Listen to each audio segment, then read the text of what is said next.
tonight. A plan to restructure law enforcement in St. Louis is moving forward. Missouri House lawmakers signed off, and now the proposal is on to the Senate.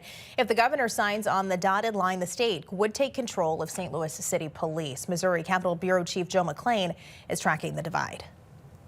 Of course, there are violent crimes to consider and homicides and other such things, but there's also just basic quality of life crimes that are occurring on a regular basis that are creating a difficult and challenging environment for people to live in. A push to take over control of St. Louis law enforcement cleared a big hurdle Thursday, getting approved by the State House with mainly Republican votes.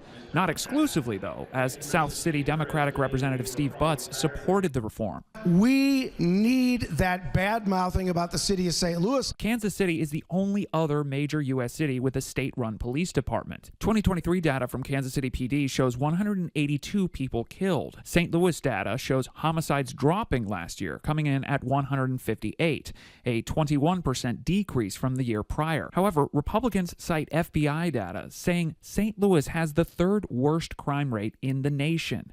An important asterisk here, though, the FBI itself warns against comparing cities in this way because there are too many variables from place to place.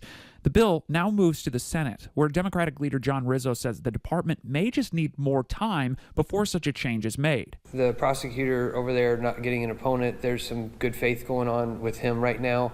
The chief, again, we were having a similar conversation. I think the pro tem said it earlier, has been on the job for a short time, but seems to be making some headway. And the Senate's top Republican says support for the bill is unclear.